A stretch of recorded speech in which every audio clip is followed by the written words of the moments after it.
Hello बच्चों, जैसे कि आज आपका केमिस्ट्री का एग्ज़ाम था, तो आज हम आपके एग्ज़ाम का क्वेश्चन पेपर का सॉल्यूशन करते हैं। ठीक है, तो चलो स्टार्ट करते हैं। बेटा मेरे पास जो ये सेट है, ये सेट नंबर है कौन सा 56/5/2। ये सेट नंबर है, इसको हम सोल्व करने जा रहे हैं। ठीक है, क्योंकि अलग अलग सेट्स में क्वेश्चन में क्या होता है, आगे पीछे क्वेश्चन होते हैं, तो आप अपने क्वेश्चन को मैच करें। ओके, देखो इसका सेट का जो पहला क्वेश्चन है MCQs, Which of the following species can act as the strongest base? ठीक है, आपसे स्ट्रॉन्गेस्ट बेस पूछा हुआ है।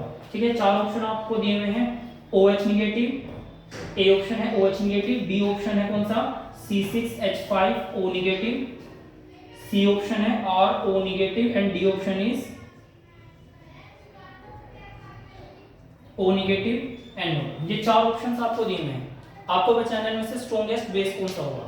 ठीक है, देखो इसको पहचानने के लिए हम जाएंगे 11वीं क्लास का टॉपिक आपने पढ़ा ना, कॉन्जुगेट एसिड बेस थ्योरी, है ना। जो स्ट्रॉन्ग एसिड होते हैं उनके कॉन्जुगेट बेस क्या होते हैं, वीक एसिड के कॉन्जुगेट बेस क्या होते हैं, स्ट्रॉन्ग। तो इनमें से जो अल्कोहल है, आपको पता है इन सब में ये वाटर का क्या, ये वाटर का कॉन्जुगेट बेस है ना, ये फिनोल का कॉन्जुगेट बेस है, ये नाइट्रो मेटा नाइट्रोफिनोल का कॉन्जुगेट बेस है, और ये किसका कॉन्जुगेट बेस है, अल्कोहल का कॉन्जुगेट बेस है ना। हमने बताया सबसे जो वीक एसिड होता है कौन सा होता है, अल्कोहल, तो इसका कॉन्जुगेट बेस क्या होगा, सबसे ज्यादा स्ट्रॉन्ग होगा। तो आंसर क्या आएगा इसका, बी एल्कोक्साइड आएगा। ठीक है, इन सब में जो स्ट्रॉन्गेस्ट बेस होगा वो कौन सा आएगा, एल्कोक्साइड आएगा। क्यों, क्योंकि अल्कोहल जो है वो वीक एसिड है और उसका कॉन्जुगेट बेस क्या होगा, सबसे स्ट्रॉन्ग होगा। ओके, ठीक है। Second question is and light produce a poisonous gas known as, ठीक है, क्लोरोफॉर्म के ऑक्सीडेशन से कौन सी गैस बनती है, फोस्टीन गैस बनती है, तो डायरेक्ट आंसर है। ठीक है। Third question is isotonic solutions have the same, isotonic solutions में क्या चीजें सेम होती हैं, density, refractive index, osmotic pressure या वॉल्यूम। ठीक है, सबको पता है कौन सा, ऑस्मोटिक प्रेशर आंसर आएगा इसका। Fourth question, the specific sequence in which amino acids are arranged in a protein is called its, specific sequence जो होता है अमीनो एसिड्स का वो क्या कहलाता है, प्राइमरी स्ट्रक्चर कहलाता है। तो फोर्थ क्वेश्चन का आंसर क्या आएगा, ए प्राइमरी स्ट्रक्चर। फिफ्थ क्या है बेटा, transition metals are known to make interstitial compounds, जो इंटरस्टिशियल कंपाउंड्स बनते हैं, ट्रांजिशन मेटल्स क्या बनाते हैं, इंटरस्टिशियल कंपाउंड्स बनाते हैं। Formation of interstitial compounds makes the transition metal, interstitial के बनने से ट्रांजिशन मेटल क्या हो जाते हैं बेटा, मोर hard, more soft, more ductile and more metallic. ठीक है, हमने पढ़ा है जो इंटरस्टिशियल कंपाउंड्स होते हैं वो नॉर्मल जो ट्रांजिशन मेटल है उनसे थोड़े से ज्यादा हार्ड होते हैं। ठीक है, तो आंसर क्या आएगा इसका, मोर हार्ड, यानी transition element so interstitial compounds होते हैं वो ज्यादा हार्ड होते हैं। ठीक है, तो आंसर क्या आएगा इसका, मोर हार्ड। नेक्स्ट आपको इक्वेशन दी हुई है। ठीक है, नेक्स्ट आपको क्वेश्चन में आपको 6 क्वेश्चन में क्या होगा बेटा, आपको इक्वेशन दी हुई है और आपसे पूछे कौन सी इक्वेशन है, the correct name of the given equation is, ठीक है, वेल नोन है। ठीक है, कौन सी इक्वेशन होगी, गटरमैन रिएक्शन, तो डायरेक्ट क्वेश्चन आ रहे हैं बिल्कुल। ठीक है, 7 क्वेश्चन क्या है बेटा, Visha took 4 test tube namely A B C and D containing, जो A टेस्ट ट्यूब है, A टेस्ट ट्यूब में बेटा CH3 CH double bond CH2, B test tube में क्या है बेटा CH3 CH2 CH double bond CH2, C test tube में क्या है CH3 CH double bond CH CH3, और D टेस्ट ट्यूब में क्या है बेटा CH3 का whole twice C double bond CH2, यानी ये होगा CH3C CH3 double bond CH2।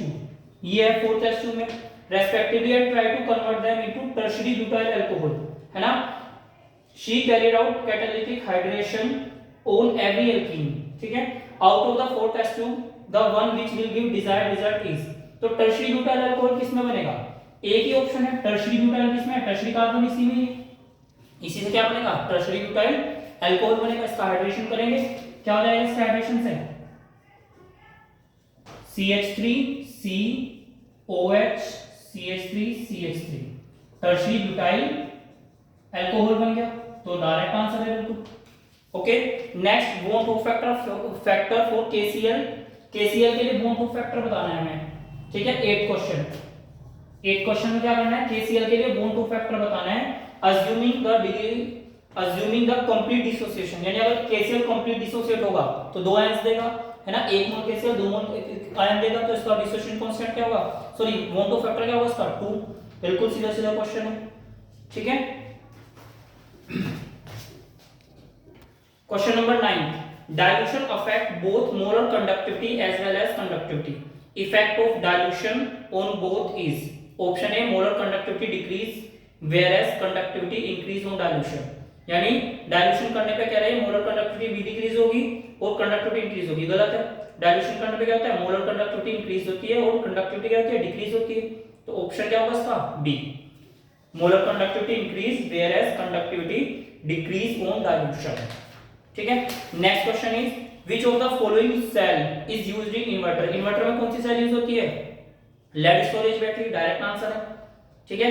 Question number 11 आपको चार ऑप्शन दिए हुए, क्वेश्चन नंबर 11 में इन चार कंपाउंड दिए हैं, in which of the following molecules carbon atom marked with asterisk is chiral, आपको किराल से कार्बन बताना आपको कौन सा है, ठीक है, बहुत आसान है। किराल कार्बन क्या होता है, जिसकी चारों वैलेंसीज पे डिफरेंट ग्रुप के एटम होते हैं, पहला कंपाउंड तो ये बेटा,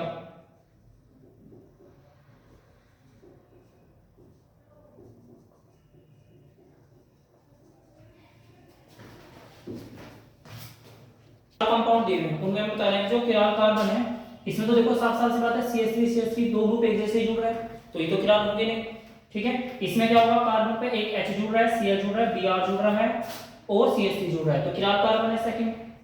ये वाला कार्बन क्या है, किराल कार्बन, इसमें क्या होगा CH3Di और CH3CH2, ये भी क्या है, किराल कार्बन है, और CH3CH2CH3D और H, इसमें भी क्या होता है, अलग अलग एटम या ग्रुप है, तो ये भी क्या है, किराल कार्बन है, ठीक है। तो answer is second, third and fourth, ठीक है, तो बी ऑप्शन करेक्ट हो जाएगा इसका।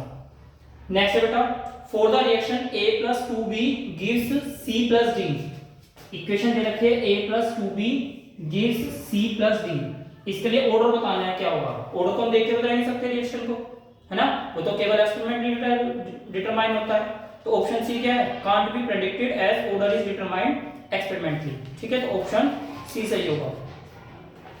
Question number 13 assertion and reason question है, देखो असर्शन एंड रीजन क्वेश्चन, देखो असर्शन क्या है इसका, paramethoxyphenol is stronger acid than paranitrophenol, paramethoxyphenol is stronger acid than paranitrophenol, assertion तो गलत है, नाइट्रो ग्रुप क्या करता है, एसिडिक नेचर को बढ़ाता है, इलेक्ट्रॉन विड्रॉइंग है, OCH3 क्या करता है, इलेक्ट्रॉन डोनेटिंग एसिडिक नेचर को बढ़ाता है, तो ज्यादा एसिडिक कौन सा होगा, पैरानाइट्रोफिनोल, तो असर्शन तो गलत है। रीजन क्या है, methoxy group shows plus I effect, ये प्लस आई इफेक्ट दिखाता है, whereas nitro group shows minus I effect, ठीक है बेटा। देखो ध्यान से, वैसे तो अगर हम सही बात करें तो इसका क्या हुआ, इसका रीजन भी गलत है, इसका रीजन भी गलत है, क्यों गलत है, क्योंकि जो OCH3 ग्रुप है वो प्लस इफेक्ट तो नहीं दिखाता, OCH3 कौन सा इफेक्ट दिखाता है, प्लस R दिखाता है, प्लस R की वजह से क्या करता है, एसिडिक नेचर को घटा देता है, जो इलेक्ट्रॉन डोनेटिंग नेचर है इसका वो किसकी वजह से, प्लस R की वजह से है ना, प्लस R प्लस आई तो दिखाता है, दिखाता तो ये भी माइनस आई है, बट इसका प्लस R ज्यादा इफेक्टिव होता है, तो इसकी वजह से एसिडिक नेचर को घटा देता है ना। तो इसमें क्वेश्चन लिखा हुआ है methoxy group shows plus I effect whereas nitro group shows minus I effect, ठीक है। तो वैसे तो इसका असर्शन और रीजन दोनों ही गलत हैं, ठीक है, बट क्योंकि ऑप्शन हमारे पास ऐसा कोई है ही नहीं, क्वेश्चन पेपर में मैं आंसर ऐसा दे रखा है, ठीक है, तो हम इसका क्या ले लेंगे, ये तो पूछ रखा है, देखो ए में तो क्या दे रखा है, both assertion and reason are true, ठीक है, and reason is the correct explanation, ठीक है, करेक्ट एक्सप्लेनेशन तो नहीं है, both assertion and reason are true but reason is not the correct explanation, assertion is true reason is false, assertion is false reason is true, ठीक है। तो assertion तो false नहीं है, assertion तो assertion तो false है, assertion क्या है इसका, false है, reason is true, reason भी वैसे true तो नहीं है, बट और कोई ऑप्शन नहीं है हमारे पास, तो reason को भी true लेना ही पड़ेगा, ठीक है जी, और कोई ऑप्शन नहीं, तो डी ऑप्शन मानेंगे, इसका वैसे सही जाए हम तो इसका कोई भी ऑप्शन नहीं आएगा इसमें से, ठीक है। Question number 14, inversion of configuration is observed in SN2 reaction, सही बात है, जो SN2 रिएक्शन होती है उसमें इन्वर्जन ऑफ कॉन्फिगरेशन होता है, इसका रीजन क्या दे रखा है, reaction proceed with formation of carbocation, ये गलत है, SN2 में कार्बोकैटायन थोड़ी बनता है, वो तो SN1 में बनता है, तो इसका असर्शन सही है, रीजन गलत है, यानी सी सही होगा। Assertion is true but reason is false. 15 question, the unit of rate constant for a zero order reaction and rate of reaction are same. Unit of rate constant for a zero order reaction and rate of reaction, यानी rate of reaction zero order reaction के लिए, zero order reaction क्या होते हैं, R equals to K into concentration of A, या कोई भी reactant होगा उसकी पावर जीरो, जीरो होगा तो R इक्वल्स टू क्या होगा K, तो यूनिट भी क्या होगा दोनों की सेम ही होगी, तो असर्शन सही है। In zero order reaction the rate of reaction is independent of concentration of reactant, ये बात भी सही है। तो जब कंसंट्रेशन पे डिपेंडेंट नहीं है इसलिए तो R और K यूनिट क्या है, सेम आ रही है, तो असर्शन भी सही है, रीजन भी सही है और इसका सही एक्सप्लेनेशन भी है। ठीक है, तो इसलिए हम जाएंगे A के साथ। Question number 16, zirconium and hafnium Zn and HF are of almost similar radii, बिल्कुल सही बात है। Zn और HF के जिंक सॉरी Zr और HF क्या होते हैं, सिमिलर रेडियाई के होते हैं। रीजन लिखा हुआ है this is due to length contraction, reason भी सही है, तो असर्शन भी सही है और रीजन भी सही है। Okay, section B. Section B बेटा थोड़ा सा पहला क्वेश्चन थ्योरेटिकल है हमारा। Define the following term, Faraday's second law of electrolysis. Faraday का सेकंड लॉ बताना है इलेक्ट्रोलाइसिस का, सीधा सीधा सा लॉ है ना। फर्स्ट लॉ क्या है फैराडे का, कि जो अमाउंट ऑफ कंपाउंड डिपॉजिट होता है वो किसके डायरेक्टली प्रोपोर्शनल होता है, जितनी हम क्या करेंगे करंट फ्लो कराएंगे तो उसके डायरेक्टली प्रोपोर्शनल होगा, है ना। और जो सेकंड लॉ है वो किसके उसमें बताएगा कि जो mass of amount of substance deposit होता है वो डायरेक्टली प्रोपोर्शनल होता है किसके, इक्विवेलेंट मास ऑफ सब्सटेंस के, है ना। जिस सब्सटेंस को हम इलेक्ट्रोलाइज कर रहे हैं, जिस मेटल को इलेक्ट्रोलाइज कर रहे हैं उसके इक्विवेलेंट मास के डायरेक्टली प्रोपोर्शनल होता है। ठीक है, तो सेकंड लॉ सीधा सा है अमाउंट, या आप कह सकते हो amount of electrochemical reaction that proceed, या आप कह सकते हो amount of substance deposit in electrochemical reaction is directly proportional to equivalent mass of the compound. Second क्या है, कोरोजन। कोरोजन को डिफाइन करना है, कोरोजन को आप 10th क्लास से पढ़ते आ रहे हो, ठीक है जी, कर लोगे इजीली। क्या होता है कोरोजन, जब कोई मेटल होता है, मेटल की एटमॉस्फेरिक गैसेस से रिएक्शन होने पे मेटल की सरफेस पे सल्फाइड या ऑक्साइड्स की जो लेयर्स जम जाती हैं उसको क्या बोलते हैं, कोरोजन बोलते हैं। ठीक है, क्वेश्चन नंबर 18 न्यूमेरिकल है, एनसीईआरटी का न्यूमेरिकल है ये। ठीक है, क्वेश्चन नंबर 18 क्या है, एनसीईआरटी का न्यूमेरिकल। देखो बेटा 18 क्वेश्चन क्या है, resistance of a conductivity cell filled with 0.2 mole per litre KCL solution. ठीक है, पूरा क्वेश्चन नहीं पढ़ेंगे, टाइम लगेगा। देखो क्या होगा इसमें, सिंपली क्या क्या रखा है, एक इलेक्ट्रोकेमिकल सेल सॉरी एक कंडक्टिविटी सेल है जिसमें हमने पहले तो क्या किया 0.2 m केसीएल सॉल्यूशन फिल किया, उसका रेजिस्टेंस कितना है 200 ओम। डायरेक्ट फॉर्मूला बेस्ड क्वेश्चन है, एनसीईआरटी का एग्जांपल है ये एनसीईआरटी में। ओके, और इसके बाद क्या किया हमने, इसी सेल के अंदर सेम सेल के अंदर हमने क्या किया 0.5 m केसीएल सॉल्यूशन फिल किया। ठीक है, उस टाइम इसका रेजिस्टेंस कितना है 620 ओम। इसके लिए हमें कंडक्टिविटी दी हुई है, जो 0.5 m सॉल्यूशन है उसके लिए कंडक्टिविटी और मोलर कंडक्टिविटी फाइंड करनी है ना। तो सीधा सा फॉर्मूला लगाएंगे, कापा इक्वल्स टू क्या होता है G into G star. G star क्या होता है यहाँ पे,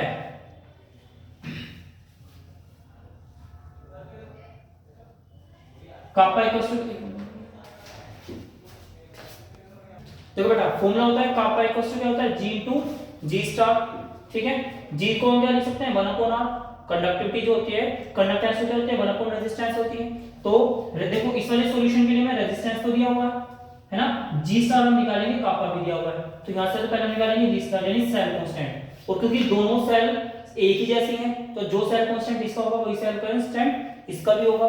तो हम क्या करेंगे, पहले तो यहां से निकालेंगे क्या G स्टार की वैल्यू, किसकी वैल्यू निकालेंगे G स्टार की वैल्यू। G स्टार की वैल्यू को क्या करेंगे फिर हम इसके लिए पुट कर देंगे, है ना। इसमें रेजिस्टेंस दे रखा है ना, रेजिस्टेंस तो इसके लिए भी दे रखा है, G स्टार यहां से निकाल के पुट कर देंगे, तो इसके लिए क्या करेंगे कापा कैलकुलेट कर लेंगे, है ना।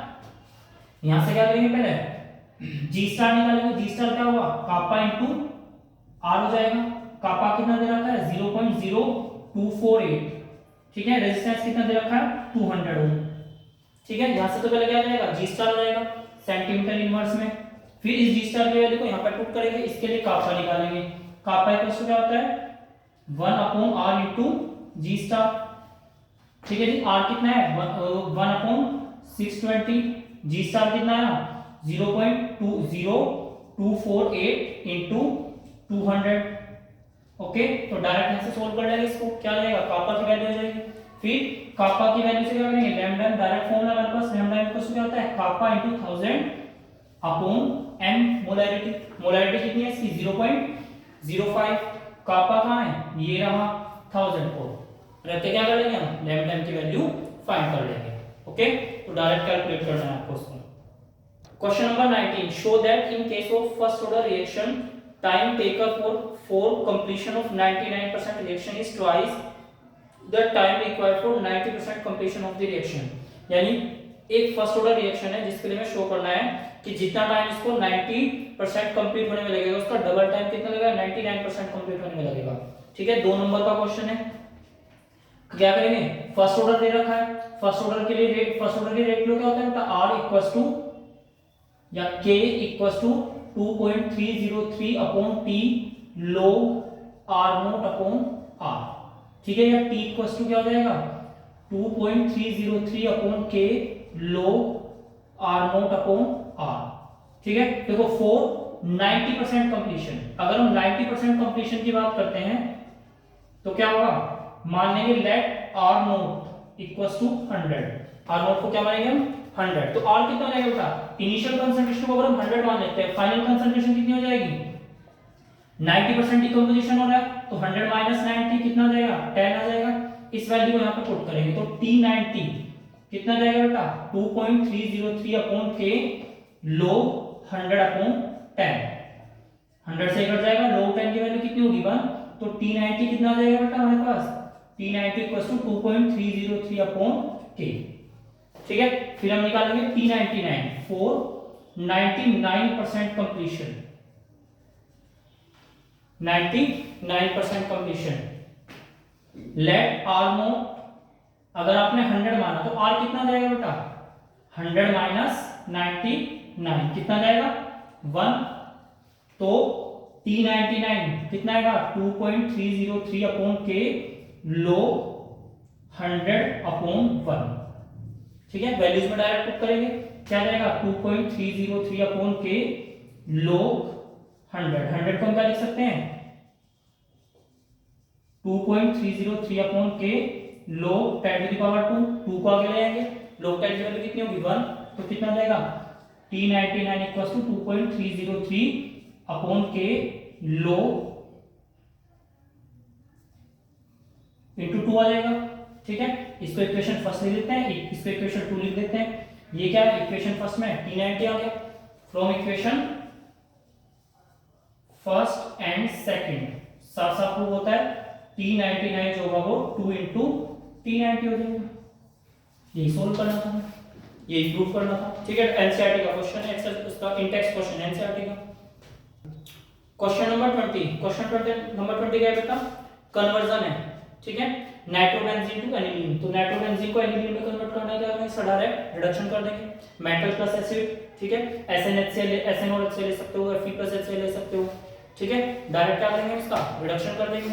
ठीक है, सेकंड है एनिलीन टू फिनोल, एनिलीन से फिनोल में कैसे कन्वर्ट करेंगे, एनिलीन की पहले क्या करेंगे डायजोटाइजेशन कराएंगे NaNO2 और HCl के साथ इन 0 to 5 डिग्री सेल्सियस, क्या होगा N2Cl डायजोनियम क्लोराइड बनेगा, बेंजीन डायजोनियम क्लोराइड। फिर इसके क्या करेंगे गर्म पानी से रिएक्शन करा देंगे, वार्म H2 से क्या बन जाएगा ये फिनोल में कन्वर्ट हो जाएगा। ठीक है, तो डायरेक्ट कन्वर्जन है, एनसीईआरटी बेस्ड है पूरा क्वेश्चन। इसका भी चॉइस में क्या है बेटा, इसके write a chemical test to distinguish between dimethyl amine and ethanamine. Dimethyl amine CH3NH CH3 और इथेनामीन C2H5NH2। एक केमिकल टेस्ट बताया इन दोनों में डिस्टिंग्विश करने के लिए। ठीक है, बिल्कुल सीधा सा टेस्ट है। आंसर क्या दोगे आप इसका, हिंसबर्ग टेस्ट। और जब आप टेस्ट लिखते हो तो इसके साथ साथ आपको उसका ऑब्जर्वेशन भी लिखना होता है ना भाई। प्राइम ये क्या है, सेकेंडरी अमीन है, ये प्राइमरी अमीन है। इसमें अगर हम हिंसबर्ग रिएजेंट डालेंगे, हिंसबर्ग रिएजेंट C6H5SO2Cl। ठीक है, C6H5SO2Cl ये क्या बनाएगा बेटा, बेस इनसोल्यूबल प्रोडक्ट। क्या बनाएगा ये, बेस इनसोल्यूबल प्रोडक्ट। ये प्राइमरी अमीन है, इसके साथ जब हम हिंसबर्ग रिएजेंट डालेंगे, ये क्या बनाएगा, बेस सोल्यूबल प्रोडक्ट। इतना आपको लिखना भी पड़ेगा, ठीक है। इसका आंसर लिखने का तरीका क्या होता है, टेस्ट का नाम लिखो, हिंसबर्ग टेस्ट, और फिर इसके ऑब्जर्वेशन बताओ। सेकेंडरी मीन तो क्या बनाएंगे, बेस इनसोल्यूबल प्रोडक्ट, और प्राइमरी मीन क्या बनाएंगे, बेस सोल्यूबल प्रोडक्ट, ठीक है। सेकंड पार्ट क्या होता है इसका, write the product formed when benzene diazonium chloride is treated with KI। जब हम बेंजीन डाइसोनियम क्लोराइड की रिएक्शन कराएंगे किसके साथ, KI के साथ, क्या बनाएगा ये, आयोडोबेंजीन बना लेगा, ठीक है। आयोडीन सब्स्टिट्यूट हो जाएगा, बिल्कुल सिंपल सी रिएक्शन है, ठीक है। Next question number 21, classify the following sugars into monosaccharide and disaccharide. आपको शुगर दी हुई है 4, मोनोसैकेराइड और डाइसैकेराइड में बताने हैं। फ्रक्टोज मोनोसैकेराइड है, लैक्टोज डाइसैकेराइड है, ग्लूकोज मोनोसैकेराइड है, और माल्टोज डाइसैकेराइड है। बहुत ही इजी सा क्वेश्चन था। नेक्स्ट क्वेश्चन सेक्शन सी का जाइए, section C question number 22, give the structure of major product expected from the following reactions. ठीक है, रिएक्शन दी हुई है जिसमें आपको क्या करना है, प्रोडक्ट बताने हैं। फर्स्ट सेक्शन क्या है बेटा, reaction of ethanol with methyl magnesium bromide followed by hydrolysis. तो अगर हम इथेनॉल की रिएक्शन किसके साथ कराते हैं, methyl magnesium bromide CH3MgBr, addition reaction होगी, ठीक है। इसको आप चाहो तो ऐसे लिख लो, ठीक है, इथेनॉल को, ठीक है, क्या होगा, ये ऊपर को टूटता है, O नेगेटिव कार्बन पॉजिटिव, ये वाला बॉन्ड टूटेगा, carbon negative Mg positive, addition product बनेगा CH3OMgBr H और CH3। फर्दर इसका कराएंगे हम हाइड्रोलाइसिस, क्या देगा ये, सेकेंडरी अल्कोहल CH3CHOH CH3, ठीक है। डायरेक्ट रिएक्शन है आपकी, अल्कोहल की प्रिपरेशन से रिएक्शन है। सेकंड क्या है बेटा, बी पार्ट, ये ए पार्ट था, बी पार्ट क्या है बेटा, हाइड्रेशन ऑफ ब्यूट1ईन in presence of dilute sulphuric acid. ब्यूट1ईन का क्या करेंगे हम, हाइड्रेशन करेंगे in presence of sulphuric acid. क्या होगा ब्यूट1ईन, CH3CH2CH डबल बॉन्ड CH2, ये क्या हमारा ब्यूट1ईन।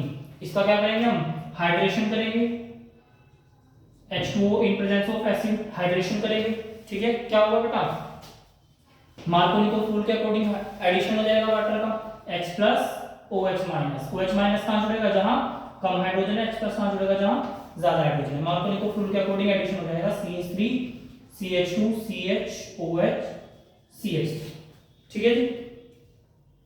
तो क्या बनेगा इसमें, तो ब्यूटेन टू ओल। सेकंड क्या है, reaction of phenol with bromine water. Phenol की रिएक्शन कराएंगे ब्रोमीन वाटर के साथ,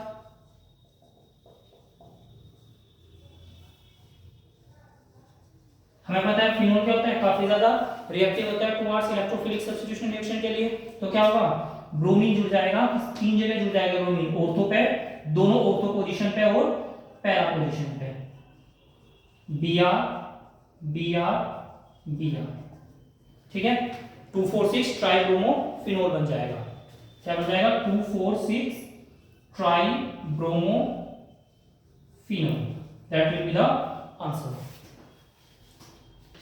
क्वेश्चन नंबर 23 क्या है बेटा, a compound X with molecular formula C4H9 and react with C6H5SO4Cl2। क्या कह रहा है बेटा, कंपाउंड है एक X, एक कंपाउंड X है, ठीक है। इसकी रिएक्शन मोलेकुलर फॉर्मूला क्या है इसका, C3H9N। जब हम इसकी रिएक्शन कराते हैं बेटा किसके साथ, C6H5SO2Cl के साथ, किसके साथ कराते हैं, C6H5SO2Cl। ये क्या बनाएगा, एक सॉलिड बनाएगा जो कि क्या है, इनसोल्यूबल इन एल्कली है, इनसोल्यूबल इन एल्कली, ठीक है।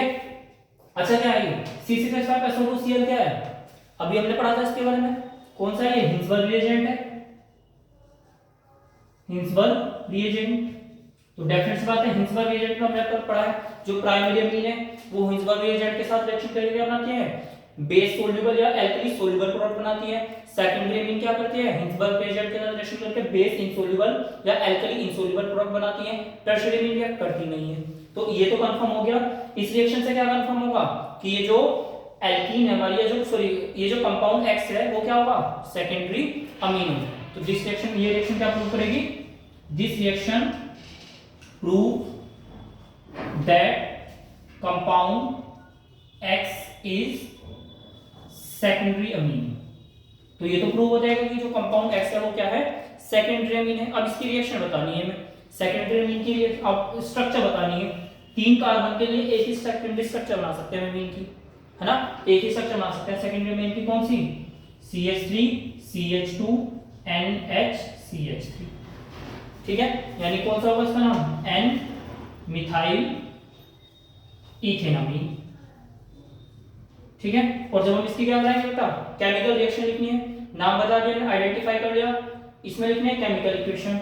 क्या होगा इसकी केमिकल इक्वेशन में, बेंजीन सल्फोनिल क्लोराइड। इसके हम करेंगे सेकेंडरी अमीन के साथ रिएक्शन, HNCH2 CH3 CH3। ये तो हमारी अमीन सिंपल क्या होगा, यहां से HCl निकलता है बीच में से, कंपाउंड बनेगा ये SOONCH2 CH3 CH3। ठीक है, तो ये क्या बन जाएगा, हमारा कंपाउंड बन जाएगा। क्लियर? अब देखो ये जो कंपाउंड है हमारा, ये हमारा बेंजीन सल्फोनामाइड। ये क्या है बेटा, बेंजीन सल्फोनामाइड है। इस पे क्या लगा हुआ है, एक इथाइल ग्रुप लगा हुआ है, एक मिथाइल ग्रुप लगा हुआ है नाइट्रोजन पे। तो इसका आईयूपीएसी नेम क्या होगा, N मिथाइल बेंजीन सल्फोनामाइड। ये इसका आईयूपीएसी नेम होगा, N methyl benzene sulphonamide. Okay, question number 23 हो गया। नेक्स्ट क्वेश्चन क्या बेटा, question number 24। The rate of a reaction quadruples when the temperature changes from 300 Kelvin to 320 Kelvin. Calculate the activation energy for this reaction.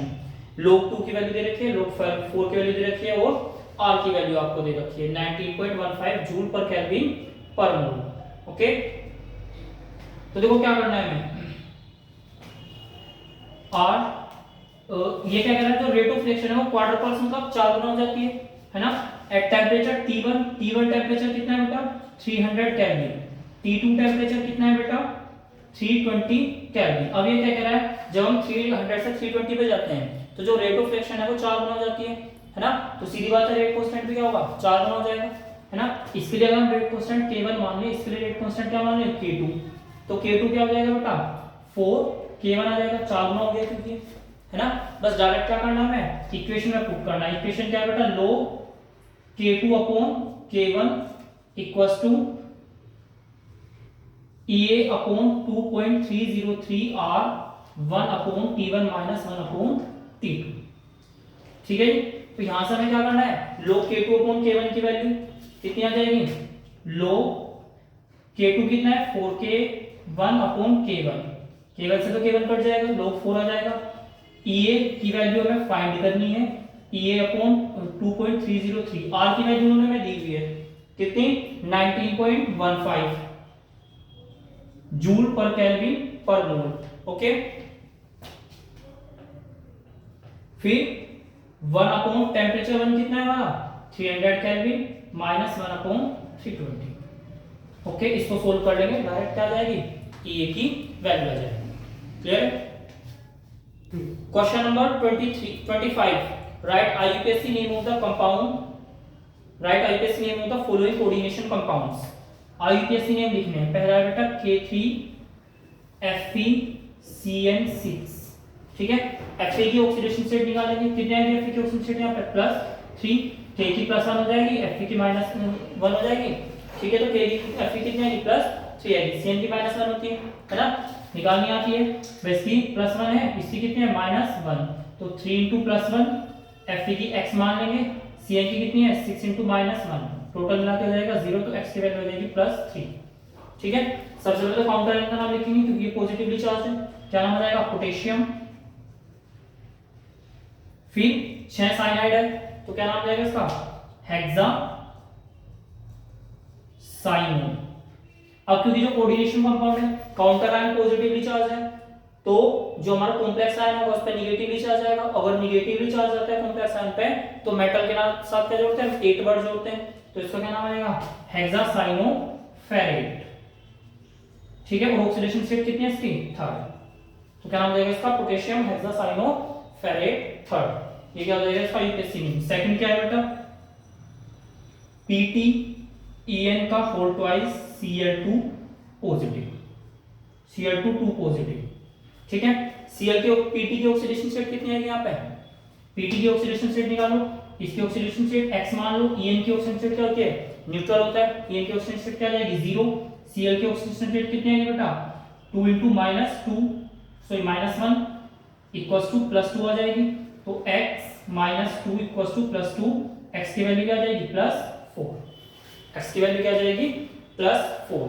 ठीक है, नाम क्या होगा, पहले तो लिगैंड का नाम लिखेंगे, और En के नाम क्या होता है, इथेन 1,2 डायमीन। अगर 2 En आ जाए तो 20 वर्ड यूज करते हैं, 3 आ जाए तो 30 वर्ड यूज करते हैं। तो क्या नाम होगा इसका, 20 ब्रैकेट में आएगा इथेन 1,2 डाइअमाइन, 20 इथेन 1,2 डाइअमाइन। फिर 2 क्लोरीन के लिए क्या आएगा, डाई क्लोराइडो। ठीक है, 20 इथेन 1,2 डाइअमीन, फिर क्या आएगा, डाई क्लोराइडो। फिर प्लैटिनम का नाम आएगा, प्लैटिनम ऑक्सीडेशन स्टेट कितनी है इसकी, 4 आयन। ये इसका नेम होगा, 20 ethane 1,2 diamine, dichlorido, platinum 4 ion. B point C CO NH3 का होल 4 ClONO Cl। ठीक है, पहले क्या करेंगे, कोबाल्ट की ऑक्सीडेशन स्टेट निकालेंगे। कितनी आएगी कोबाल्ट की ऑक्सीडेशन स्टेट, यहाँ पे कोबाल्ट की x मान लो, NH3 न्यूट्रल लिगैंड है तो क्या आ जाएगी, 0। Cl क्या आ जाएगी, -1, ONO भी क्या होता है, -1, और Cl का पहले क्या होता है, -1, x की वैल्यू आ जाएगी +3। ठीक है, 4 अमीन है तो क्या जाएगा, टेट्रा, पहले तो लिगैंड के नाम से शुरू करेंगे, टेट्रा अमाइन, टेट्रा अमाइन। फिर क्लोरीन का नाम आएगा क्या, क्लोराइडो, टेट्रा अमीन क्लोराइडो। ठीक है, वैसे अच्छा इसमें क्या होगा बेटा, ध्यान से देखना, इसमें क्लोरीन का नाम पहले लिखा जाएगा। ठीक है, क्लोरीन का नाम इसमें पहले लिखा जाएगा, इसमें थोड़ी सी मिस्टेक हुई है, डाइक्लोराइड है ना, क्योंकि अल्फाबेटिकली क्लोरीन पहले आएगा, ये तो बाद में आएगा। तो पहले क्या लिखेंगे हम, डाइक्लोराइडो, क्या लिखेंगे पहले, डाइक्लोराइडो। फिर 20 इथेन 1,2 डाइअमीन, प्लैटिनम 4। ठीक है जी, तो यहाँ पे डाइक्लोराइडो पहले लिखेंगे। यहाँ पे भी देखो, ये तो अमीन है, सबसे पहले तो ये लिखा जाएगा, फिर क्लोरीन, क्लोराइडो, C, फिर नाइट्राइडो। तो डेफिनेट बात है, तो इसी ऑर्डर में लिखे जाएंगे। तो अल्फाबेटिकली क्योंकि लिखना जरूरी होता है। ओके, तो क्या नाम आएगा, टेट्रा अमीन क्लोराइडो। फिर इसका नाम क्या होगा, नाइट्राइटो, और ऑक्सीजन साइड से जुड़ रहा है तो इसके साथ जुड़ता है नाइट्राइटो O। ठीक है, फिर मेटल का नाम आएगा, मेटल का नाम क्या होगा, कोबाल्ट। ठीक है, क्योंकि पॉजिटिवली चार्ज है तो इसका नाम सिंपल लिखेंगे क्या, नाइट्राइटो O, कोबाल्ट। इसकी ऑक्सीजन स्टेट कितनी है, थर्ड, और काउंटर आयन क्या है, क्लोराइड। ठीक है, tetraammine chlorido, nitrito O, cobalt third, chloride. ठीक है जी, डी 3 ही करने थे वैसे तो। ठीक है, डी क्या होगा, ZnOH का होल 4 2 नेगेटिव।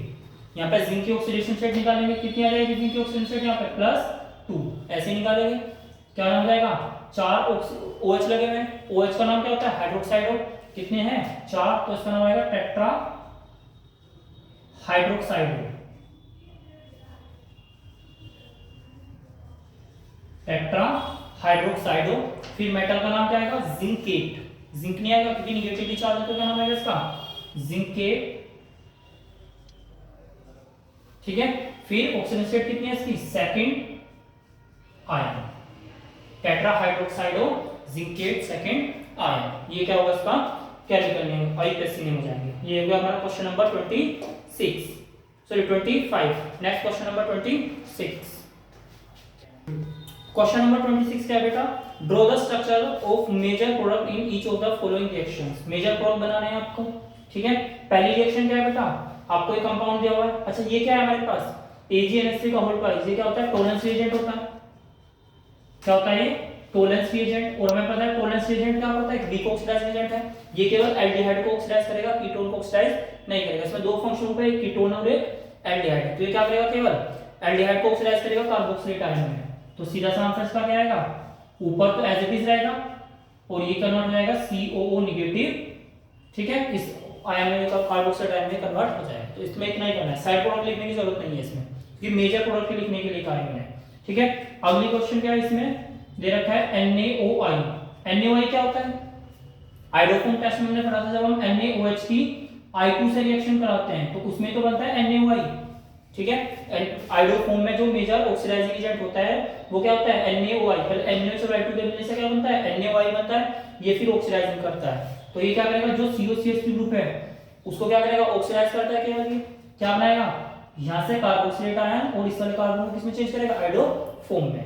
तो ये क्या बनेगा, CH3H double bond C CH3 COO negative plus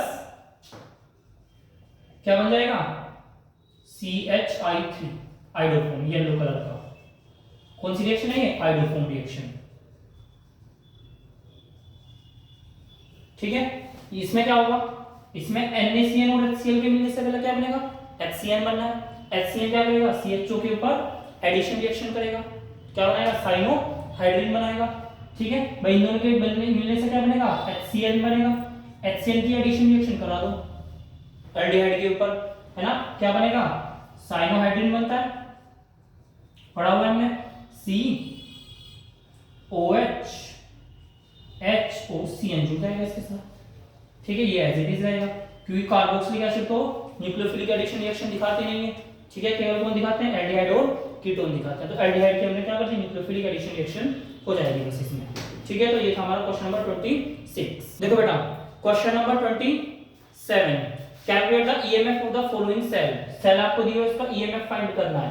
EMF का फॉर्मूला क्या होता है, ईएमएफ का फॉर्मूला बेटा E naught cell minus 0.0591 upon n log concentration of product upon concentration of reactant, ionic concentration of product upon ionic concentration of reactant, ठीक है। Equation में दी हुई है, यहां से पहले तो हमें n की वैल्यू फाइंड करनी है इक्वेशन से, ठीक है। इक्वेशन में इसमें लिख के दिखानी होती है। देखो Ni सॉलिड किस में गया बेटा, Ni में गया, Ni2+ में क्या करेगा, 2 इलेक्ट्रॉन रिलीज करेगा और Ag+ इलेक्ट्रॉन कैप्चर करके किस में जाएगा, Ag में जाएगा। इलेक्ट्रॉन बैलेंस करने के लिए 2 से मल्टीप्लाई करते हैं इसको, ठीक है जी। क्या हो जाएगा, Ni solid plus 2Ag plus Ni2+ plus 2Ag। n की वैल्यू क्या हो जाएगी बेटा, यहाँ पे 2, n की वैल्यू क्या हो जाएगी, यहाँ पे 2 हो जाएगी, ठीक है। फिर हम क्या करेंगे, Ag की कंसंट्रेशन भी दी हुई है हमें और Ni2+ की कंसंट्रेशन भी दी हुई है। क्या है इसके लिए last equation, EMF equals to क्या आ जाएगा बेटा, E naught cell minus 0.0591 upon n log concentration. देखो प्रोडक्ट में कौन सा आयन है, Ni2+, तो Ni2+ की कंसंट्रेशन आ जाएगी अपॉन रिएक्टेंट में कौन सा आयन है बेटा, Ag+, तो Ag+ का स्क्वायर आ जाएगा, क्योंकि जो स्टोइकियोमेट्रिक कोएफिशिएंट होता है वो किस में जाता है, पावर में जाता है। क्या आएगा, E नॉट सेल कितना है, 1.05 माइनस 0.0591 अपॉन n की वैल्यू क्या है बेटा, 2 log कंसंट्रेशन ऑफ Ni2+ कितना है, 0.1 अपॉन कंसंट्रेशन ऑफ Ag+ कितना है बेटा, 0.01 का स्क्वायर करेंगे हम, ठीक है। कितना जाएगा बेटा, 10⁴ ऊपर आएगा और 10 नीचे आएगा, बचेगा 10⁻³ 1.05 माइनस 0.0591 अपॉन 2 इंटू log 10⁻³ 10⁻³ में 3 आ जाएगा, log 10 की वैल्यू आ जाएगी 1, तो क्या आ जाएगा 1.05 माइनस 0.0591 अपॉन 2 इंटू 3। इसको हम सोल्व कर लेंगे, आंसर हमारा आ जाएगा। ओके, नेक्स्ट बेटा question number 28, account for the following, ठीक है। हमें एक्सप्लेन करना है, चीजों को बताना है। पहला पॉइंट है हमारा क्या, जो हेलो एल्केन्स है, इन्होंने कहा है haloalkanes react with NaCN। Haloalkanes जो होंगे बेटा NaCN के साथ रिएक्ट करेंगी और क्या बनाएंगे बेटा, to form both cyanide and isocyanide. Cyanide भी बनाएंगे और आइसोसाइनाइड भी बनाएंगे। क्या बात सही है, सही है पॉइंट, नहीं ना।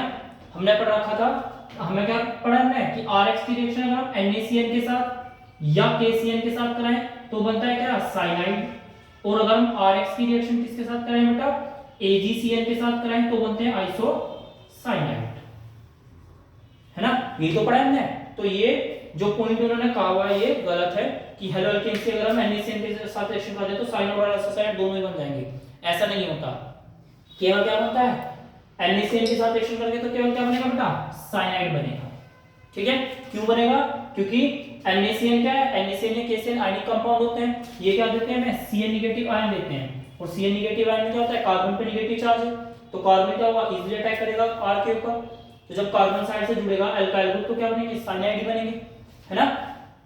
नाइट्रोजन साइड से थोड़ा अटैक होता है, अगर हमारे पास Cn नेगेटिव आयन है, ठीक है, नो डाउट ये एम्बिवेलेंट लिगेंड है, ठीक है, बट इसकी ज्यादा टेंडेंसी कार्बन साइड से अटैक करने की होती है, तो ये कार्बन साइड से अटैक करेगा और क्या देगा हमें, साइनाइड देगा, ना कि आइसोसाइनाइड। AgCN देता है आइसोसाइनाइड। तो पहली जो लाइन की है, पहला जो क्वेश्चन है वो गलत दिया हुआ है इन्होंने, ठीक है। तो हमें क्या लिखना है, ठीक है, the statement is false as halo alkane when react with NaCN they only form cyanide, ठीक है, isocyanides are formed when halo alkane react with AgCN। तो हमें इस तरीके से बताना है, ठीक है। अगर अकाउंट करने की बात आ जाए तो ये आपको इस तरीके से एक्सप्लेन करनी है चीजों को। नेक्स्ट है क्वेश्चन नंबर 28 का बी पार्ट, क्या है बेटा, haloarenes do not undergo nucleophilic substitution reaction easily. Haloarenes जो होते हैं वो इजीली न्यूक्लियोफिलिक सब्स्टिट्यूशन रिएक्शन नहीं देती हैं, ठीक है। इसके तीन रीजन हमने लिखे हुए पढ़े हुए हैं, एनसीईआरटी में तीन रीजन दिए हुए हैं इसके, ठीक है। एक नंबर का क्वेश्चन है तो एक एक लैंग्वेज में दो भी दे दोगे, एक नंबर आपको मिल जाएगा। क्या होता है, एक रीजन तो ये होता है कि जो हेलोजन होते हैं वो क्या करते हैं बेटा, रिजोनेंस की वजह से डबल बॉन्ड कैरेक्टर आ जाता है ना, रिजोनेंस की वजह से कार्बन हेलोजन बॉन्ड जो होता है एरोमेरिक्स में, उसमें क्या आता है बेटा, पार्शियली डबल बॉन्ड कैरेक्टर आ जाता है ना, उसमें क्या आता है, पार्शियली डबल बॉन्ड कैरेक्टर आता है। इसकी वजह से क्या होता है, ये इजीली ब्रेक नहीं होता बॉन्ड, ठीक है जी। इसलिए क्या होगा, इजीली ब्रेक नहीं होगा तो न्यूक्लियोफिलिक सब्स्टिट्यूशन रिएक्शन इसमें आसानी से नहीं होती। दूसरा, जो अगर हम बात करते हैं sp3 कार्बन की, हेलो अल्केन्स की, तो उसमें तो कार्बन कैसा होता है बेटा, sp3, हेलोजन भी इलेक्ट्रोनेगेटिव है, लेकिन इनमें कार्बन कैसा होता है बेटा, sp2। sp2 होने की वजह से कार्बन में और हेलोजन में इलेक्ट्रोनेगेटिव डिफरेंस कम होता है, इसकी वजह से क्या होगा, ये ज्यादा पोलर बॉन्ड नहीं है, ज्यादा पोलर बॉन्ड ना होने की वजह से ये इजीली ब्रेक नहीं होता, इसलिए न्यूक्लियोफिलिक सब्स्टिट्यूशन रिएक्शन नहीं होती। तीसरा, अगर हम इसको ब्रेक कर भी दें तो जो फिनाइल कैटायन बनता है वो अनस्टेबल होता है, इसलिए भी ये रिएक्शन नहीं होती।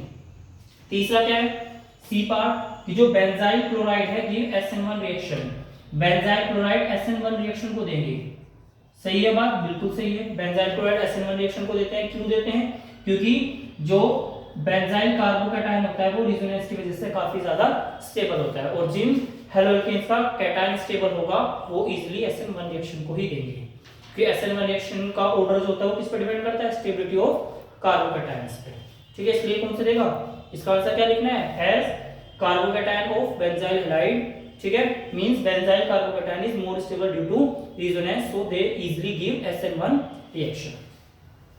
सेक्शन डी में हमारा क्या आ गया, केस बेस्ड स्टडी आ गई, ठीक है। पहली केस बेस्ड स्टडी किसकी, बायोमोलिक्यूल से, ठीक है, इसमें पढ़ने की भी जरूरत नहीं है, हमें डायरेक्ट आंसर लेंगे इसका। What is the other name of vitamin B6, vitamin B6 का नाम क्या होता है, राइबोफ्लेविन, ठीक है। B, name the vitamin whose deficiency caused increase blood clotting time, blood clotting time को कौन से विटामिन की डेफिशिएंसी बढ़ा देती है, vitamin K. Xerophthalmia is caused by the deficiency of which vitamin, xerophthalmia किस विटामिन की कमी से होता है, विटामिन ए की कमी से। Give the two source of this vitamin, vitamin A के टू सोर्स क्या है, कैरेट है, मिल्क है, ठीक है। और में ऑप्शन है why vitamin C can, why can't vitamin C be stored in our body, vitamin C जो है हमारी बॉडी के अंदर स्टोर क्यों नहीं हो सकता, क्योंकि विटामिन सी वाटर सोल्यूबल है जो यूरिन के थ्रू सीक्रेट हो जाता है, इसलिए वो हमारी बॉडी के अंदर स्टोर नहीं होता। Name the disease which caused by the deficiency of this vitamin, vitamin C की कमी से कौन सी डिजीज होती है, स्कर्वी होती है, ठीक है। Question number 30, second case based study, define ambient ligand with an example. Ambient ligands क्या होते हैं, वे यूनिडेंटेड लिगेंड होते हैं जिनमें दो डोनर साइट होती हैं, ठीक है। Those ambident ligands are those ligands which has two donor site, जिनपे क्या होता है, दो डोनर साइट होती हैं, बट एक टाइम में वो क्या होते हैं, एक ही डोनर साइट से बाइंड कर सकते हैं, ठीक है, उनको क्या बोलते हैं, एम्बिडेंट लिगेंड्स बोलते हैं। ठीक है जी। एग्जांपल अभी हमारा आता है तो Cn negative, NO2 negative, HCl negative, ये तीनों किसके एग्जांपल है बेटा? एम्बिडेंट लिगेंड्स के। ठीक है। बी है हमारा, ए पार्ट हो गया एम्बिडेंट लिगेंड, बी पार्ट क्या है इसका? What type of isomerism is shown by coordination compound आपको दिया हुआ है CONH3 का होल 5 Cl SO4 CONH3 का होल 5 SO4 Cl। दो कंपाउंड दिए हुए हैं, कौन से आइसोमेरिज्म होगी? में आयोनाइजेशन आइसोमेरिज्म। क्यों होगी? क्योंकि जब हम ये आयोनाइज होंगे, डिसॉल्व होंगे, क्या बनेंगे? डिफरेंट टाइप्स ऑफ आयन देंगे। इससे कौन सा आयन बनेगा बेटा? Cl 2 पॉजिटिव और SO4 2 नेगेटिव। और इससे कौन सा आयन बनेगा? Cl NH3 का whole 5 Cl SO4 minus, sorry 2 minus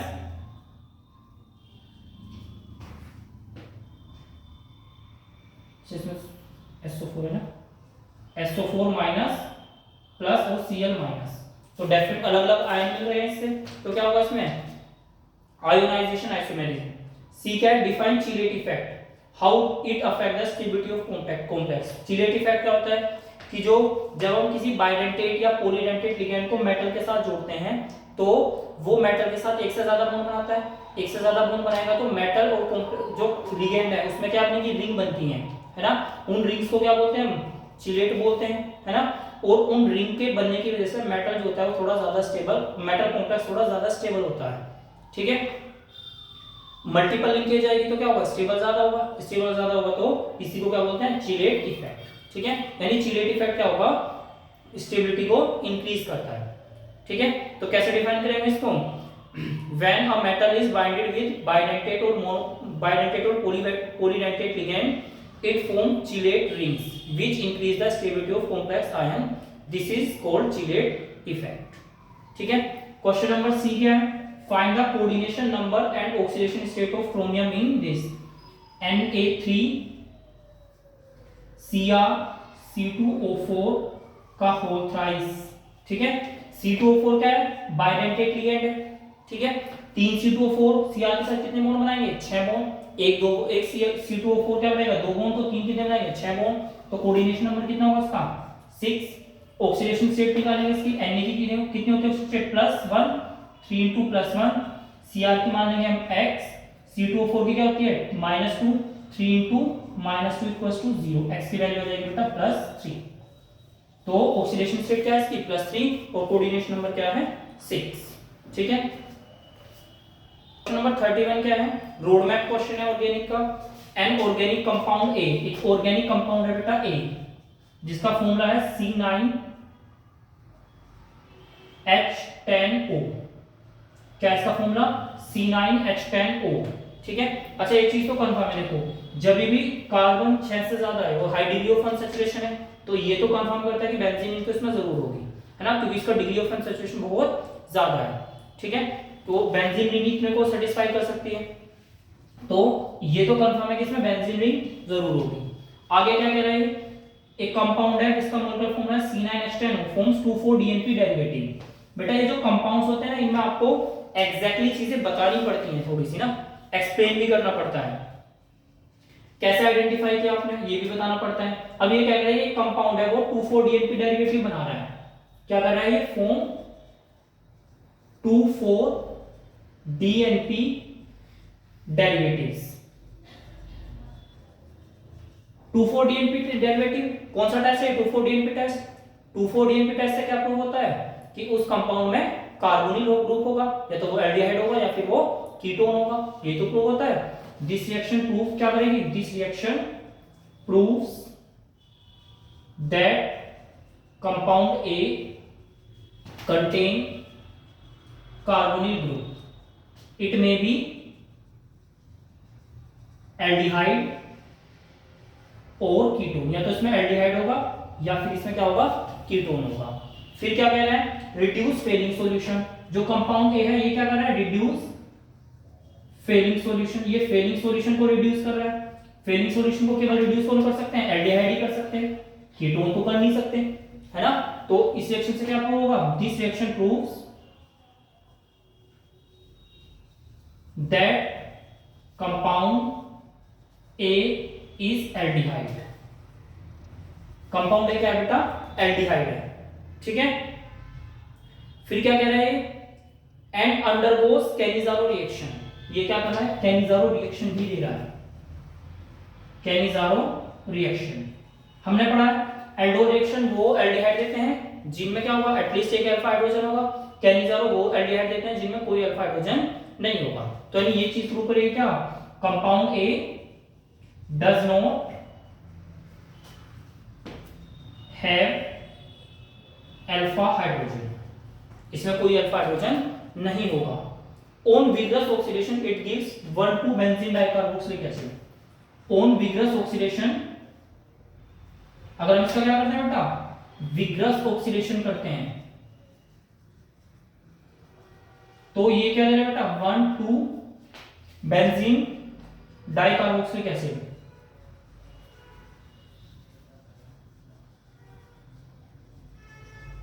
vigorous oxidation पे ये 1,2 बेंजीन डाइकार्बोक्सिलिक एसिड दे रहा है। इस चीज से क्या प्रूव होगा कि 1,2 बेंजीन डाइकार्बोक्सिलिक एसिड दे रहा है ना?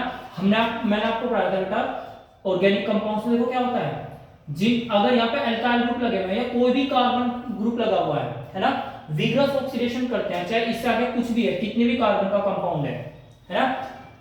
हमने पढ़ा था अगर हम इसका विग्रस ऑक्सीडेशन करते हैं KMnO4 और KOH से, तो बेंजीन पे जो भी अल्काइल ग्रुप होगा प्राइमरी या सेकेंडरी, वो सब किस में कन्वर्ट हो जाता है? COH में कन्वर्ट हो जाता है। अब ये क्या कह रहा है कि ये 2 COH दे रहा है 1 और 2 पोजीशन पे, एडजेसेंट पोजीशन पे 1 और 2 C दे रहा है। तो इसका मतलब क्या होगा? इसका मतलब जो कंपाउंड ए होगा उसमें 2 कार्बन चेन होंगी, है ना, 2 कार्बन ग्रुप होंगे और कौन कौन सी पोजीशन पे होंगे? 1 और 2 पोजीशन पे होंगे, है ना। क्योंकि हमें पता है जब हम विग्रस ऑक्सीडेशन करते हैं तो बेंजीन और कार्बन का बॉन्ड नहीं टूटता, बाकी सारे बॉन्ड टूट जाएंगे। तो बेंजीन यानी सीधी सी बात है इस वाले कंपाउंड में भी क्या होगा? एल्काइल 2 क्या होंगे बेटा? कार्बन चेन होंगे या 2 कार्बन कंटेनिंग कंपाउंड होंगे, कार्बन कंटेनिंग ग्रुप होंगे इस वाले कंपाउंड ए में भी। कौन कौन सी पोजीशन पे? 1 और 2 पोजीशन पे, है ना। इस रिएक्शन से क्या प्रूव होगा?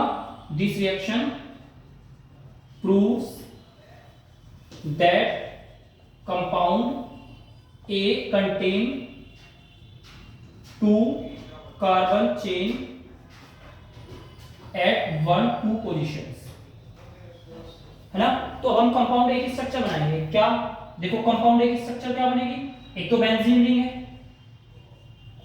है ना, एक तो क्या है? बेंजीन रिंग है, CHO ग्रुप है क्योंकि इसमें एल्डिहाइड है ना, और CHO ग्रुप से पहले कोई क्या होगा बेटा? कार्बन तो होगा नहीं। क्यों? क्योंकि ये कैनिजारो रिएक्शन दे रही है। कैनिजारो देने का मतलब क्या होगा? इसमें कोई अल्फा हाइड्रोजन नहीं है, तो हमें डायरेक्ट इसको किस में कन्वर्ट करना पड़ेगा? डायरेक्ट CHO ग्रुप को कहां लगाना पड़ेगा? हमें बेंजीन पे लगाना पड़ेगा। अब इसके अलावा बचा क्या इसमें, है ना? देखो क्या बचा? 9 कार्बन है, 9 में से कितने कार्बन यूज हो चुके हैं? 6 बेंजीन रिंग और एक यहाँ पे कितने कार्बन यूज हो गए? 7 कार्बन। कितने बचे? 2 कार्बन। कितने बचे हैं? 2। हाइड्रोजन कितने बचे हैं जी? ऑक्सीजन तो यूज हो चुका, हाइड्रोजन बचेंगे। कितने हाइड्रोजन बचेंगे? 1 2 3 4 5, ठीक है। कितने बचेंगे अभी? एक यहां से हटाएंगे, क्या होगा? 5 कार्बन बचेंगे, सॉरी 5 हाइड्रोजन बचेंगे और एक क्या बचेगा? 2 कार्बन बचेंगे, 5 हाइड्रोजन, यानी कौन सा ग्रुप लगेगा यहाँ पे? C2H5। यानी जो कंपाउंड ए होगा, सो कंपाउंड ए इज दिस, ठीक है। ये होगा हमारा कंपाउंड ए। तो कंपाउंड ए तुमने आइडेंटिफाई कर लिया। इसका क्या लिखना है? IUPAC name. आईयूपीएसी नेम क्या होगा इसका? 2 पे इथाइल लगा हुआ है, 1 2 इथाइल बेंजीन कार्बोल्डिहाइड या बेंजोल्डिहाइड का, तो 2 इथाइल बेंजोल्डिहाइड, ठीक है जी। 2 इथाइल बेंजोल्डिहाइड क्या होगा? इसका आईयूपीएसी नेम होगा। फिर हमें क्या करना है? Right the reaction of compound A with 2,4 डाइनाइट्रोफिनाइलहाइड्रेजीन, यानी इसकी रिएक्शन हमें 2,4 DNP के साथ करनी है। किसके साथ करनी है? 2,4 DNP के साथ। क्या होगा? 2,4 डाइनाइट्रोफिनाइलहाइड्रेजोन बन जाएगा। C2H5 तो एज इट इज रहेगा, ये CH double bond N NH NO2 NO, ठीक है, ये बन जाएगा। फिर क्या करना है? इसका फेलिंग सॉल्यूशन के साथ इसकी रिएक्शन लिखनी है। फेलिंग सॉल्यूशन क्या करेगा इसको? फेलिंग सॉल्यूशन Cu2O के साथ जब हम इसकी रिएक्शन कराएंगे, या सॉरी Cu प्लस के साथ, फेनिक सॉल्यूशन में Cu प्लस ही होता है मेनली, ये क्या होगा उसमें बेंजोइक एसिड में कन्वर्ट हो जाएगा, CHO ग्रुप CO नेगेटिव में कन्वर्ट हो जाएगा, C2H5 में कन्वर्ट हो जाएगा, प्लस Cu2O में रिड्यूस हो जाएगा benzoic fennec solution. Right the equation of A, right the equation of compound A when it undergoes Cannizzaro reaction. इसकी कैनिज़ारो रिएक्शन लिखनी है। कैनिज़ारो रिएक्शन में क्या होता है, डिस्प्रोपोर्शनेशन रिएक्शन होती है कैनिज़ारो। तो जब हम इसकी कैनिज़ारो करेंगे रिएक्शन कंसंट्रेटेड NaOH के प्रेजेंस में या KOH के प्रेजेंस में, क्या बनाएगा ये, दो कंपाउंड बनाएगा, एक तो ऑक्सीडाइज्ड प्रोडक्ट बनाएगा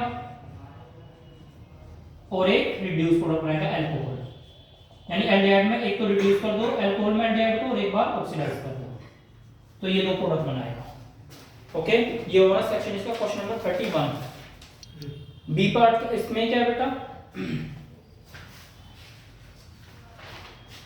इसका और करके देखो बेटा, और करेंगे इसका और part. Account for the following, the alpha hydrogen of aldehyde and ketones are acidic in nature. Aldehyde और कीटोन्स के जो अल्फा हाइड्रोजन है बेटा वो एसिडिक नेचर के होते हैं। क्यों होते हैं एसिडिक नेचर के, ठीक है, एल्डोल कंडेंसेशन में आपको पढ़ाया गया है।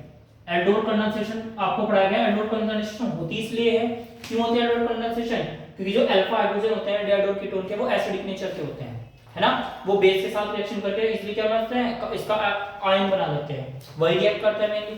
तो एसिडिक नेचर के होते क्यों है, क्योंकि इसमें जो कार्बोनिल ग्रुप है बेटा ये हाइपर कॉन्जुगेशन स्ट्रक्चर बनाता है, हाइपर कॉन्जुगेशन की वजह से। करेक्ट आंसर इसका क्या है, हाइपर कॉन्जुगेशन। देखो क्या होगा, कार्बोनिल ग्रुप ऊपर को टूटेगा, इस पे आएगा O नेगेटिव, इस पे आएगा कार्बन पॉजिटिव, इसकी वजह से कार्बन और हाइड्रोजन को टूटेगा नीचे को, है ना, carbon negative H positive. Hyper conjugation होगा CH C double bond O double bond CH positive, O negative और कार्बन पॉजिटिव। तो हाइपर कॉन्जुगेशन की वजह से क्या होगा, इसमें जो हाइड्रोजन है वो इजीली H पॉजिटिव फॉर्म में निकल सकता है, तो एसिडिक नेचर का होगा। तो आंसर क्या आएगा इसका, hyper conjugation. Okay, next question is oxidation of aldehyde is easier than ketone. Aldehyde का ऑक्सीडेशन तो इजी होता है, कीटोन का ऑक्सीडेशन इजी नहीं होता, क्योंकि हमने पढ़ रखा है जो कीटोन का ऑक्सीडेशन होता है उसमें कार्बन कार्बन बॉन्ड भी ब्रेक होते हैं, और कार्बन कार्बन बॉन्ड को ब्रेक करना आसान नहीं है, इसलिए कीटोन जो है वो नॉर्मल कंडीशंस में ऑक्सीडाइज नहीं होते। उनको ऑक्सीडाइज करने के लिए हमें क्या चाहिए, विग्रस कंडीशन चाहिए, स्ट्रॉन्ग ऑक्सीडाइजिंग एजेंट चाहिए, हाई टेम्परेचर चाहिए, है ना। स्ट्रॉन्ग ऑक्सीडाइजिंग एजेंट जैसे KMnO4 लेते हैं एल्केलाइन मीडियम में कंसंट्रेटेड H2SO4 के साथ या कंसंट्रेटेड NaOH के साथ, ठीक है। तो उस मीडियम में क्या होगा, ये ऑक्सीडाइज होते हैं कीटोन, जिसमें कि कार्बन कार्बन बॉन्ड टूटता है, ठीक है, क्योंकि कीटोन के ऑक्सीडेशन में कार्बन कार्बन बॉन्ड टूटता है, इसलिए उसका ऑक्सीडेशन आसान नहीं होता। तो सीधा सा आंसर देना है इसमें। सेकंड क्या है, arrange the following in. Arrange करना है आपको decreasing order of reactivity towards nucleophilic addition reaction, propanol, acetone और बेंजल्डिहाइड, ठीक है, प्रोपेनॉल, एसीटोन और बेंजल्डिहाइड। प्रोपेनॉल क्या होगा बेटा, एल्डिहाइड है, CH3 CH2 COH। एसीटोन क्या है, कीटोन है, CH3 C double bond O CH3। Benzaldehyde क्या है बेटा, ये है compound C double bond OH।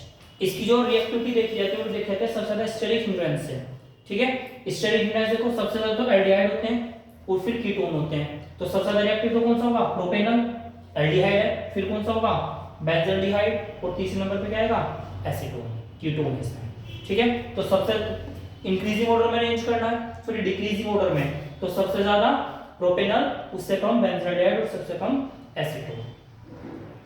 तीसरा क्या है बेटा, दूसरा पार्ट है इसका, increasing order of boiling point. Increasing order of boiling point किस किस का बेटा, propane, ethanol, di methyl ether और प्रोपेनॉल, ठीक है। मोलर मास आप कैलकुलेट करोगे सबके लगभग सिमिलर आएंगे, ठीक है। तो इसको बेस करेंगे पोलैरिटी के बेस पे, ठीक है। सबसे कम तो हाइड्रोकार्बन का होता है, प्रोपेन का क्या होगा, सबसे कम होगा, सबसे कम किसका होगा, प्रोपेन का, ठीक है, उससे ज्यादा किसके होते हैं बेटा? Propane, propanal. उससे ज्यादा किसके होते हैं? ईथर के होते हैं, डाइमिथाइल ईथर होगा, फिर एल्डिहाइड का आएगा, प्रोपेनॉल का, और सबसे ज्यादा इथेनॉल का आएगा। क्योंकि अल्कोहल है, अल्कोहल में हाइड्रोजन बॉन्डिंग होने की वजह से इसका बॉइलिंग पॉइंट सबसे ज्यादा होगा। ठीक है, क्वेश्चन नंबर 31 हो गया हमारा। Question number 32, attempt any 5 question, 5 question आपको अटेम्प्ट करने हैं। Ce3 is easily oxidised to Ce4। Ce जो थर्ड है वो इजीली ऑक्सीडाइज जाएगा Ce4 में। ठीक है, वैसे तो ये गलत है, Ce4 रिड्यूस होता है किसमें? Ce3 में। ठीक है जी, क्योंकि जो लैंथेनोइड्स होती है उनकी मोस्ट स्टेबल ऑक्सीडेशन स्टेट कौन सी होती है बेटा? थर्ड होती है। तो Ce4 जो होगा Ce3 में रिड्यूस होगा। ठीक है, तो ये हमारा जो स्टेटमेंट है वो गलत है। ठीक है, क्यों? क्योंकि जो लैंथेनोइड्स होते हैं उनकी सबसे ज्यादा स्टेबल ऑक्सीडेशन स्टेट कौन सी होती है? +3। तो Ce4 जो होगा वो Ce3 में कन्वर्ट होगा। ठीक है, B option, A B. B में क्या है? E0 Mn2+ is -1.18। E0 Mn2+ से Mn कितनी है बेटा? -1.18। Why is this value highly negative in comparison to neighboring d block elements? यानी डी ब्लॉक में सबसे ज्यादा नेगेटिव इसी की क्यों होती है? रीजन क्या होता है? क्योंकि जो Mn2+ है वो हाईली स्टेबल होता है ना। हाईली स्टेबल होने की वजह से Mn की टेंडेंसी इजीली ऑक्सीडाइज होने की होती है, तो इसलिए E0 वैल्यू ज्यादा नेगेटिव होती है। या आप इसको ऐसे कह सकते हो, Mn2+ के स्टेबल होने की वजह से Mn की जो फर्स्ट और सेकंड आयनेशन एंथैल्पी होती है वो काफी कम होती है। तो सेकंड आयनेशन एंथैल्पी काफी कम होने की वजह से इसकी हाइड्रेशन एंथैल्पी इजीली कंपनसेट कर जाती है किसको? एटमाइजेशन को और किसको? आयनाइजेशन एंथैल्पी को। इसलिए E0 वैल्यू Mn के लिए क्या है? बहुत ज्यादा नेगेटिव आती है। ठीक है, इसको आप ऑक्सीडाइजिंग नेचर से भी कर सकते हो। ठीक है, Mn2+ ज्यादा स्टेबल है हाफ फील्ड कॉन्फ़िगरेशन की वजह से, इसलिए क्या होगा? Mn की टेंडेंसी ज्यादा होती है ऑक्सीडाइज होने की Mn2+ में। जिस एलिमेंट की जितनी ज्यादा टेंडेंसी होगी ऑक्सीडाइज होने की, उसके लिए E0 वैल्यू उतनी ही ज्यादा नेगेटिव आएगी। तो आप इसको ऐसे भी एक्सप्लेन कर सकते हो। Okay, question number C. Question number C क्या है? Which element of 3D series has lowest enthalpy of atomization and why? 3D series का कौन सा एलिमेंट की सबसे कम होती है एंथैल्पी ऑफ एटमाइजेशन? कौन सा आंसर आएगा? जिंक। क्यों आएगा? क्योंकि एंथैल्पी ऑफ एटमाइजेशन किस पे डिपेंड करती है? नंबर ऑफ अनपेयर्ड इलेक्ट्रॉन्स पे। जितने ज्यादा अनपेयर्ड इलेक्ट्रॉन्स होंगे एंथैल्पी ऑफ एटमाइजेशन क्या होगी? ज्यादा होगी, क्योंकि मेटल बॉन्डिंग स्ट्रांग होती है। जिंक में क्या होता है? अनपेयर्ड इलेक्ट्रॉन 0, मेटालिक बॉन्डिंग क्या होगी? बहुत वीक होगी, इसलिए एंथैल्पी ऑफ एटमाइजेशन भी सबसे कम होती है। ठीक है, तो सीधी सी बात है, आंसर क्या आएगा? जिंक। क्यों? क्योंकि जिंक में अनपेयर्ड इलेक्ट्रॉन नहीं होने की वजह से इसकी मेटालिक बॉन्डिंग बहुत वीक होती है, इसलिए एंथैल्पी ऑफ एटमाइजेशन काफी कम होती है। डी ऑप्शन क्या है? डी क्वेश्चन क्या है? What happens when sodium dichromate is acidified? जब हम सोडियम डाइक्रोमेट को एसिडिफाइड, सोडियम क्रोमेट को हम क्या करेंगे बेटा? एसिडिफाइड करेंगे। क्रोमेट आयन में जब हम क्या करते हैं बेटा? एसिडिफाइड करते हैं, इसको एसिड डालते हैं, तो ये किसमें चेंज हो जाएगा? डाइक्रोमेट में। ठीक है, CrO2O7 2 नेगेटिव डाइक्रोमेट में चेंज हो जाएगा। ठीक है, सोडियम क्रोमेट को क्या करेंगे? अगर हम एसिडिफाइड करेंगे किसमें चेंज हो जाएगा? डाइक्रोमेट आयन में चेंज हो जाएगा।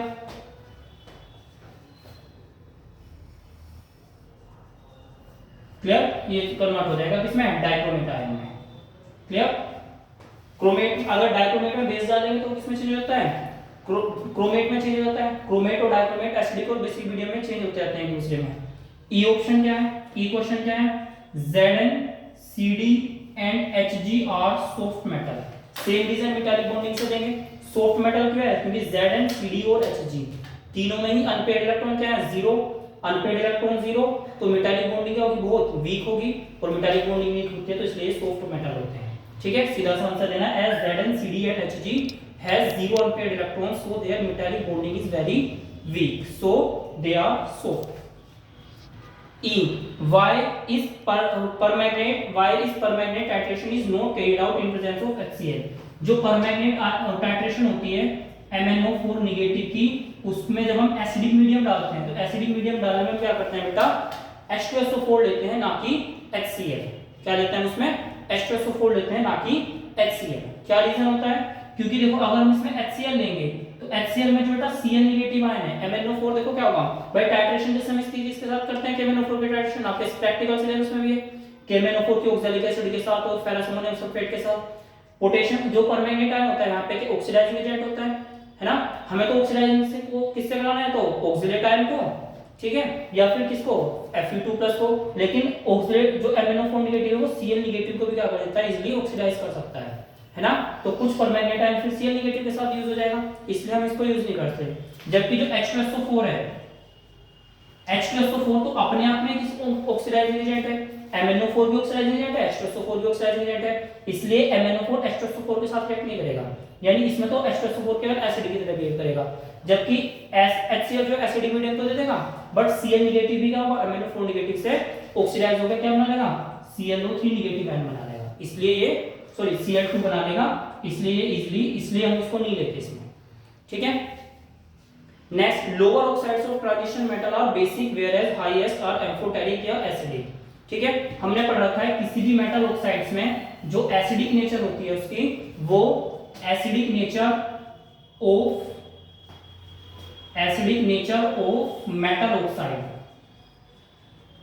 डायरेक्टली प्रोपोर्शनल होती है किसके, इसकी ऑक्सीडेशन स्टेट के, ऑक्सीडेशन स्टेट ऑफ मेटल, जितनी ज्यादा मेटल की ऑक्सीडेशन स्टेट होगी उतना ही ज्यादा इसकी एसिडिक नेचर होगी। तो जैसे जैसे एसिडिक नेचर, जैसे जैसे मेटल ऑक्साइड की में ऑक्सीडेशन स्टेट बढ़ेगी वैसे वैसे क्या होगा, उनकी एसिडिक नेचर बढ़ती है। इसलिए जो लोअर ऑक्साइड्स होते हैं वो उनमें ऑक्सीडेशन स्टेट कम होती है, वो बेसिक नेचर के होते हैं, जो हायर ऑक्साइड्स होते हैं वो एम्फोटेरिक या एसिडिक नेचर के होते हैं। Next question number 33, last question. देखो क्वेश्चन नंबर 33, ईशांस automobile radiator is filled with 1 kg of water, है ना। वाटर का वेट दिया है हमें कितना, WA 1 kg, ठीक है, weight of water in solvent.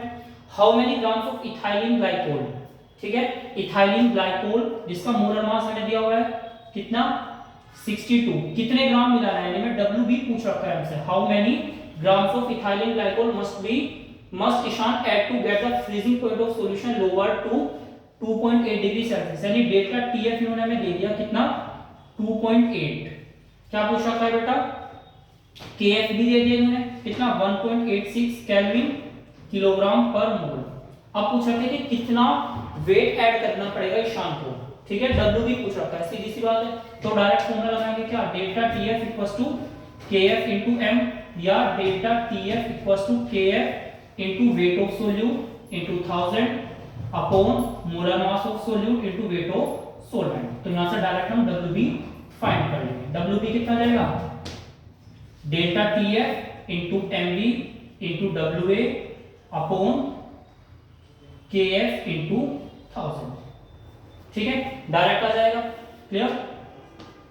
Delta TF की वैल्यू पुट कर देंगे, कितनी है 2.8, MB कितना कर देंगे 62, WA कितना है बेटा 1, वैसे अगर केजी में है तो 1000 लेने की हमें जरूरत नहीं होती है, क्योंकि WA किसमें है केजी में है, 1 अपॉन KF कितना है बेटा, KF हमारा 1.86, ठीक है, तो ये 1.86 ये आंसर आ जाएगा हमारा, यहाँ पे 100 आ जाएगा, यहाँ पे 10 आ जाएगा, ये 62 बढ़ जाएगा इससे 3 बार, ठीक है, आ जाएगा 280 अपॉन 3 ग्राम, तो ये हमारा आंसर आ जाएगा, क्लियर। 33 का ए का फर्स्ट पार्ट। सेकंड पार्ट क्या है, what type of deviation from Raoult's law is shown by ethanol and acetone, ethanol और एसीटोन कौन सा डेविएशन होगा, पॉजिटिव डेविएशन, क्योंकि हमने पढ़ रखा है इथेनॉल में हाइड्रोजन बॉन्डिंग होती है, जब हम एसीटोन मिलाते हैं तो एसीटोन क्या होता है, इसके हाइड्रोजन बॉन्डिंग को ब्रेक करके इनके बीच में आ जाता है, इनके मॉलिक्यूल्स के, तो क्या होगा, फोर्स ऑफ अट्रैक्शन कम होगा मॉलिक्यूल्स के बीच में, क्योंकि हाइड्रोजन बॉन्डिंग वीक पड़ जाएगी बीच में एसीटोन आने की वजह से, तो क्या होगा, इसलिए ये पॉजिटिव डेविएशन दिखाता है, ठीक है। इसका ही और part, boiling point of water at 750 mmHg pressure is 99.68 degree Celsius. How much sucrose is to be added to 500 gram of water such that it boils at 100 degree Celsius, ठीक है, यानी delta TB दे दिया इस बार उन्होंने, delta TB क्या कितना होगा बेटा 100 - 99.68, ठीक है, कितना आ जाएगा 0.32 degree Celsius. Delta TV how much sucrose, यानी वही डब्ल्यू भी पूछ रखा है इन्होंने इस बार। ठीक है, 500 ग्राम ऑफ वाटर है, डब्ल्यू ए कितना है 500 ग्राम। ठीक है, मोलर मास एमबीबी दे दिया, सेम ही क्वेश्चन है बस। 342 ग्राम पर मोल। केवी भी दिया हुआ है कितना 0.52। ठीक है, तो डायरेक्टली फॉर्मूला बेस्ड क्वेश्चन है, delta TV equals to KV into WA, sorry WB into 1000 upon MB into WA. तो डायरेक्ट सब कुछ दे रखा है, क्या निकालना है इसमें डब्ल्यू बी फाइंड करना है। पहले वाले क्वेश्चन की तरह हो जाएगा, डब्ल्यू बी को इधर ले आओ, डब्ल्यू बी इक्वल्स टू क्या आएगा delta TV into MB into WA upon KV into 1000। ठीक है, डेल्टा टीवी भी दिया हुआ है 0.52, डब्ल्यू बी दिया हुआ है कितना, सॉरी डब्ल्यू बी तो फाइंड करना है, एमबी दिया हुआ है कितना 342, डब्ल्यू ए कितना दिया हुआ है 500 ग्राम, केवी कितना है 0.52।